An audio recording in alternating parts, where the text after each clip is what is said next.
सो hey everyone, welcome और welcome back to my channel. This is me Anvi Sharma and for today's video आज हम लोग cover करने वाले हैं बहुत ही ज़्यादा hot topic which is related to your rape incident और which is related to your Chennai incident, जहाँ पे एक पर्टिकुलर लेडी के साथ में फिर से एक रेप की जो इंसिडेंट सामने देखने को मिलती है। ऑलमोस्ट सारे ही लोग जो हैं इस चीज़ से अवेयर होंगे क्योंकि सोशल मीडिया में आज के टाइम पर काफ़ी जो खबर है वो फैली हुई है। लेकिन क्वेश्चन ये उठाया जाता है कि कब तक हम लोग इस तरीके की जो चीज़ें हैं उनको इस तरीके से हम जब कोई चीज़ हो जाती है हमारे साथ उसके बाद में उसका डिस्कशन लेके आते हैं। उसके बाद हमें ये ध्यान आता है कि हमें लड़कियों की सेफ्टी पे काम करना चाहिए। उसके बाद हमें ये याद आता है कि हमें कुछ टाइम के लिए सोचना चाहिए, बैठना चाहिए और एक कमेटी हेल्ड करनी चाहिए। हमें इस तरीके की कमीशन बनानी चाहिए, हमें नेशनल कमीशन फॉर वुमेन बनानी चाहिए, हमें डिफरेंट काइंड ऑफ NGOs बनाने चाहिए जिसमें लड़कियों को अच्छे से हेल्प की जा सके। और जब ये चीज़ें शुरुआत में आती हैं तो ये बहुत ही ज़्यादा ब्रॉड लेवल पे की जाती हैं, लेकिन जब टाइम बीतता जाता है तो आपका जो काम करने का तरीका होता है वो भी एक तरीके से डिले होता जाता है।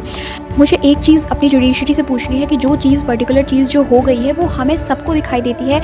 पूरे भारत में वो चीज़ अच्छे से दिखाई देती है, तो हमारी जुडिशरी को उसमें एक तरीके से जजमेंट लेने में इतना टाइम क्यों लेती है हमारी जुडिशरी। मेरा ये हमेशा से क्वेश्चन रहा है, हमारा जो पुलिस डिपार्टमेंट रहा है वहाँ से भी हमारा क्वेश्चन रहा है कि सारी चीज़ें आंखों के सामने होते हुए भी हम लोग ट्रस्ट वर्दी क्यों नहीं होते हैं। गवर्नमेंट ये क्यों कहती है कि हमें जो आपका कन्विक्ट है उसको पकड़ने की अभी ज़रूरत है, हमारे पास लेक ऑफ इन्फॉर्मेशन है। जब हर चीज़ आपको अपनी आंखों से दिखाई दे रही है तो आप क्यों इतना पीछे हट जाते हो अपनी चीज़ों को करने के लिए, और बेसिकली आप लोग कम से कम सज़ा देने की कोशिश क्यों करते हो ऐसे लोगों को। एक तरफ आप वुमेन का जो एम्पावरमेंट रहता है उसको इंक्रीज़ करना चाहते हो और दूसरी तरफ आप ये शो कराते हो, ये प्रेजेंट कराते हो कि हम लोग ऐसे लोगों को किसी भी तरह की जो पनिशमेंट है उसको नहीं देना चाहते हैं। तो ये हमारी जुडिशरी का, हमारी पुलिस सिस्टम का एक बहुत ही ज़्यादा बड़ा फेल्योर है। इवन हमारी सोसाइटी का भी ये बहुत ही ज़्यादा बड़ा फेल्योर है, क्योंकि हमारी सोसाइटी देखती सब कुछ है लेकिन जब आगे बढ़ने का काम किया जाता है तो वो हमारी सोसाइटी के थ्रू नहीं किया जाता है। और मैं ये नहीं कह रही उन सोसाइटी में कोई आता नहीं है, उस सोसाइटी में हम और आप जैसे लोग जो अभी इस चीज़ को देख रहे हैं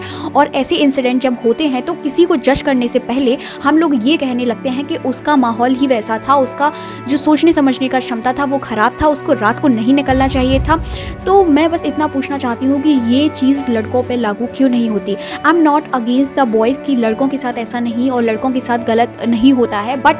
केसेस आर डिफरेंट। हर केस डिफरेंट होता है, हर एक चीज़ को समझने के लिए डिफरेंट आपको माइंडसेट की ज़रूरत पड़ती है। ये केस कहीं से कहीं तक एक तरीके से आपकी जेंडर इक्वलिटी को प्रमोट करने के लिए नहीं कि उनके साथ ऐसा क्यों नहीं होता है या फिर लड़कियों के साथ ऐसा क्यों होता है। मोस्टली अगर आपके प्रीवियस या फिर एंशिएंट टाइम से देखा जाए तो ये जो सारी प्रोसेस हैं एक लड़कियों को हमेशा से देखनी पड़ती हैं, चाहे फिर वह डोमेस्टिक लेवल पे हो या फिर अगर वो वर्क फोर्स में काम करती हैं तो लड़कियों को हर एक तरीके की जो अपनी सेफ्टी प्रोसेस रहती है उसको फॉलो करना पड़ता है। सबसे पहले यहाँ पे मैं एक बात कहूँगी कि अगर कोई इंडिविजुअल फॉर एग्जांपल अगर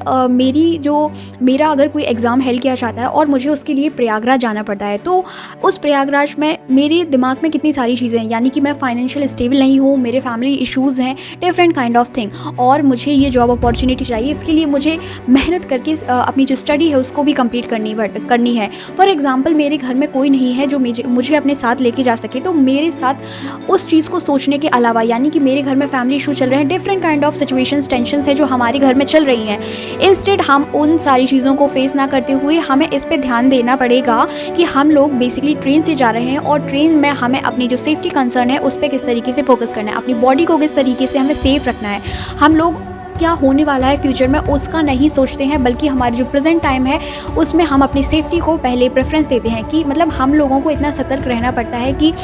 पहली बात तो कोई घर का इंडिविजुअल ऐसा होता नहीं है जो ऐसी सिचुएशंस में कहीं अकेले जाने देता है, लेकिन ये हमारे कॉन्फिडेंस लेवल को वहीं से गिराने की कोशिश करता है। इवन हम लोग जब बात करते हैं कि हमारे जो गर्ल्स का रिप्रेजेंटेशन रहता है वो कम क्यों रहता है, गर्ल्स क्यों अच्छे से काम नहीं कर पाती हैं, क्योंकि उनका जो माइंड रहता है वो बहुत ही ज़्यादा चीज़ों के प्रति डाइवर्टेड रहता है। अगर वो ग्रुपिंग में रहती हैं तो वो अपने आप को फील सेफ करती हैं, वहीं जो वुमेन्स अगर ग्रुपिंग में नहीं रहती हैं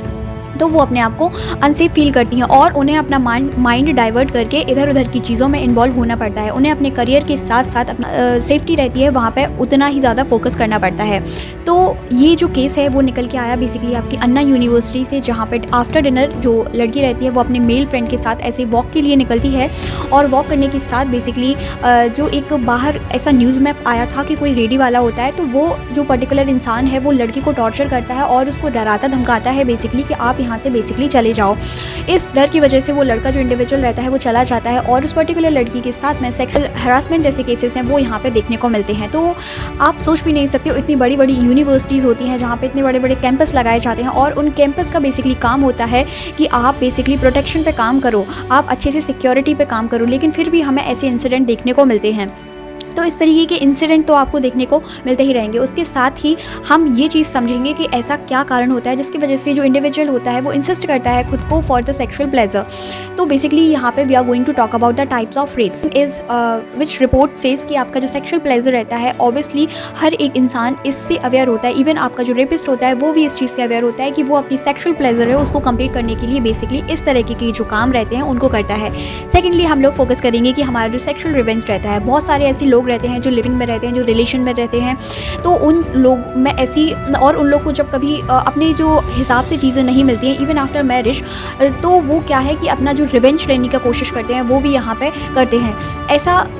देखा जाता है, एक रिपोर्ट के थ्रू ये पता चला है कि बेसिकली एक इंडिविजुअल थे जिन्होंने जो आपके रेप करने वाले जो लोग हैं जिनको जो सज़ा वगैरह मिली हुई है तो उनके पास वो जाते हैं और पर्टिकुलर इंसान से पूछते हैं कि आपका ऐसा क्या रीज़न्स थे, तो क्या रीज़न्स थे जिसकी वजह से आप लोग इस जेल में अभी डले हुए हो। तो उनका पर्टिकुलर यही आंसर होता है कि कोई कोई तो इनोसेंट होता है वो अंदर आ जाता है और कोई वास्तविकता में ये चीज़ करते हैं, वो अपनी रिवेंज के लिए करते हैं, अपने सेल्फ प्लेजर के लिए करते हैं और अपना जो वीकर सेक्शन रहता है उसको एक तरीके से दबाने की यहाँ पे कोशिश की जाती है। फॉर एग्जांपल अगर जहाँ आपका वायोलेशन वगैरह की जाता है, वॉरफेयर वगैरह की जाते हैं, वहाँ पे भी आपके जो वीकर सेक्शंस हैं और इस तरीके के जो रेप केसेस हैं वो निकल के आते हैं। हम लोग एग्जांपल लेते हैं अपने मणिपुर के केसेस का, जहाँ पे देखा जाता है कि 2 ट्राइब्स के बीच में एक कॉन्फ्लिक्ट निकल के आता है सुपीरियरिटी को लेके, लेकिन वहाँ पे भी आपका जो वीकर सेक्शन रहता है, वहाँ पे भी जो आपकी लेडीज़ रहती हैं उनके साथ ऐसे इंसिडेंट देखने को मिलते हैं जहाँ पे वो अपनी बातों को मनवाना चाहते हैं through these kind of things, through these kind of incident. तो आप लोग यहाँ पे समझ सकते हो कि किस तरीके से हीनता का काम है जो इन लोगों के थ्रू किया जाता है अपनी जो इच्छा को पूरा करने के लिए, अपनी कामना को पूरा करने के लिए और अपनी बात को मनवाने के लिए। इसके बाद में सबसे पहले तो बात यही निकल के आती है कि आप इसके वे फॉरवर्ड के लिए किस तरीके से काम कर सकते हो। तो वे फॉरवर्ड के लिए तो सबसे पहले जो अवेयरनेस रहती है वो तो आज के टाइम पे हर एक इंडिविजुअल के पास है, लेकिन आपका जो लॉ एंड ऑर्डर रहता है उसको बहुत ही ज़्यादा अवेयर होने की इस टाइम पे ज़रूरत है। स्पेशली आपके जो पब्लिक प्लेसेस रहते हैं, इवन आपके जो नॉन पब्लिक प्लेसेस रहते हैं, प्राइवेट प्लेसेस रहते हैं, उन पर भी जो आपकी सिक्योरिटी फोर्सेस रहती हैं उनका तैनात होना बहुत ही ज़्यादा इंपॉर्टेंट हो जाता है। मुझे बहुत ज़्यादा ये चीज़ अट्रैक्ट करती है विच इज़ डिफेंस इंस्टीट्यूशंस, यानी कि आपको अपने डिफेंस के लिए अपने किस तरीके से इस सिचुएशन को हैंडल करने के लिए डिफेंस सेक्टर बनाए जाए, डिफेंस इंस्टीट्यूशंस बनाए जाएँ, सो दैट जो लड़कियां हैं वो वहाँ पे जाके अपने आप को प्रोटेक्ट करना सीखें, अपने आप को फिजिकली स्ट्रॉन्ग बनाने का सीखें। Even not for girls, even for boys. जिस तरीके से आपने इस केस में देखा कि उसने उस पर्टिकुलर मेल फ्रेंड को वहाँ से हटाने की कोशिश की और डर की वजह से वो वहाँ से हट भी गया। तो इन दिस वे आप हर एक एजुकेशनल सेक्टर में ये चीज़ प्रमोट कराओ, ये चीज़ प्रोवाइड कराओ कि आप not only girls but physical activity में हर एक जो इंडिविजुअल है, चाहे फिर वह लड़का हो या फिर लड़की, सो दैट वो प्रोटेक्ट कर सके उन पर्टिकुलर लोगों को जिनके थ्रू इस तरीके की चीज़ें हैं वो की जाती हैं। साथ ही आपका जो स्प्रे एंड सेफ्टी मेजर है वो यहाँ पे प्रोवाइड कराया जाता है। आज के टाइम पे एक चीज़ चल रही है जिसमें आपका बेसिकली पेपर स्प्रे रहता है, उसको इस काम में लाया जाता है। इसका जो बेसिकली यूज़ है, किस तरीके से इसको यूज़ किया जाता है, वो सारी चीज़ मैं यहाँ पे आपको प्रोवाइड करा दूँगी। और इसके साथ ही आपकी जो सिक्योरिटी इन पब्लिक प्लेसेस रहती है वो बहुत ही ज़्यादा इंपॉर्टेंट रहती है, यानी कि आपको जो CCTV कैमरास रहते हैं, जो आपके आइसोलेटेड प्लेसेस रहते हैं, वहाँ पे लाइटिंग वगैरह की सुविधाएं होना और पर्टिकुलर एक तरीके से जो आपकी फोर्सेस रहती हैं उनको तैनात करना, जो पर्टिकुलर इस काम को करने के लिए अपने आप को सेफ फील करते हैं, उनके थ्रू ऐसे कामों को करवाना। इसके साथ ही हम लोग इतने सारे वे फॉरवर्ड की बात करते हैं और इसमें हमारी जो गवर्नमेंट है वो भी अच्छा खासा योगदान देती है, कंट्रीब्यूशन देती है, लेकिन हमारे यहाँ पे जो केसेस रहते हैं वो पेंडिंग में रह जाते हैं। ये एक तरीके से जो हमारी गवर्नमेंट है उसका फेलियर यहाँ पे देखने को मिलता है। सबसे पहले हम 2012 की निर्भया केस की बात करते हैं, जहाँ पे 2013 से आपका जो निर्भया फंड है बेसिकली उसको यहाँ पे प्रोवाइड कराया जाता है। फिर इसके साथ में आपको जो वर्क प्लेसेस रहते हैं वहाँ पे वुमेन किस तरीके से काम करेंगी, उनकी सेफ्टी किस तरीके से रखी जाएगी, इसके लिए आप और इस तरीके के अगर केसेस निकल के आते हैं तो उसके लिए आपका जो पॉस एक्ट है वो बेसिकली यहाँ पे देखा जाता है। फिर इवन आपके जो अंडर 18 जो बच्चे रहते हैं उनके साथ अगर ऐसे सेक्सुअल असॉल्ट जैसी चीज़ें देखने को मिलती हैं तो उनके लिए बेसिकली आपका जो पॉस्को एक्ट है वो गवर्नमेंट के थ्रू प्रोवाइड कराया जाता है। और इन दिस वे हमें सबसे ज़्यादा ज़रूरत है आपके अवेयरनेस की, प्री अवेयरनेस या फिर आफ्टर अवेयरनेस की, यानी कि जब आपके साथ इंसिडेंट नहीं हुआ है तब भी आपको अवेयर रहने की ज़रूरत है है। और जब आपके साथ ये इंसिडेंट हुआ है तो आपको अपने आप को स्ट्रॉन्ग समझते हुए ये कोशिश करनी है कि आप बेसिकली उसकी जो FIR है वो फाइल करो। सोसाइटी के चक्कर में ना पड़ते हुए आप उन चीज़ों को करो जो आपके लिए हेल्पफुल हों, और गवर्नमेंट सुनेगी, उसको सुनना ही पड़ेगा। जब ज़्यादा से ज़्यादा चीज़ें अवेयरनेस होगी और ज़्यादा से ज़्यादा चीज़ें प्रमोट की जाएंगी, ज़रूरी नहीं है हमें फिजिकल एक तरीके से प्रोटेस्ट करने की ज़रूरत है। आज के डिजिटलाइज टाइम पर हम लोग को अवेयरनेस की इतनी ज़्यादा ज़रूरत है, और ऐसे जो कंटेंट रहते हैं उनको और ज़्यादा प्रमोट और शेयर करने की ज़रूरत है। तो इस तरीके की चीज़ें किसी के साथ भी हो सकती हैं। अगर आज हम लोग सेफ़ फील अपने आप को करते हैं तो कल हम लोग अनसेफ भी फील हो सकते हैं। इसीलिए आप लोगों से यही रिक्वेस्ट है कि अगर इस तरीके का इंसिडेंट आपके किसी आस पड़ोस के साथ होता है तो उसको एक तरीके से पीठ पीछे बोलने की जगह उसकी हेल्प करने की कोशिश करो, so that she can stay motivated और अपने आप को वो आगे बढ़ाने का काम कर सके। अगर एक इंडिविजुअल इस काम से मोटिवेटेड रहता है और आगे बढ़ने की कोशिश करता है तो उससे बेसिकली आपकी जो इस तरीके के केसेस रहते हैं वो कम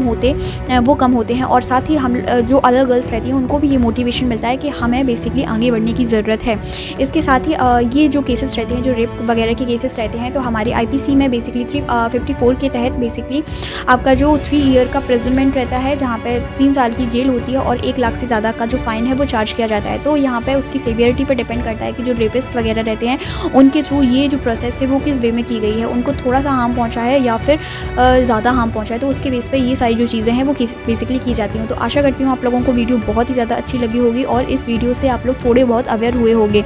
और बेसिकली आप जब भी कोई पब्लिक प्लेस या फिर आप बाहर निकलने की कोशिश करते हो तो हम लोग बेसिकली इस पे फोकस ना करें कि हम लोगों को क्यों करने की ज़रूरत है, बल्कि इस पे फोकस करें कि हम लोगों को आसपास के माहौल से किस तरीके से बचने की ज़रूरत है। इसके लिए आपको बेसिकली किसी भी पर्टिकुलर इंडिविजुअल से, किसी भी स्ट्रेंजर से आपको फ्रैंक होने की ज़रूरत नहीं है। आप बेसिकली सिचुएशंस के हिसाब से, सराउंडिंग में किस तरीके का एटमॉस्फेयर है, किस तरीके का वातावरण है, उस हिसाब से आपको बिहेव करने की ज़रूरत पड़ जाती है। और बेसिकली ज़्यादा से ज़्यादा कोशिश करें कि ग्रुपिंग में चीज़ों को करें। और अगर आप अकेले बेसिकली चीज़ों को हैंडल करते हो तो बेसिकली किसी भी इंडिविजुअल से आपको फ्रैंक होने की ज़रूरत नहीं है। आप अकॉर्डिंग टू योर माइंडसेट कि किस तरीके से सिचुएशंस है जो आज के टाइम पे अकर हो रही हैं उसके हिसाब से काम करें। तो थैंक यू सो मच और मिलते हैं नेक्स्ट वीडियो में।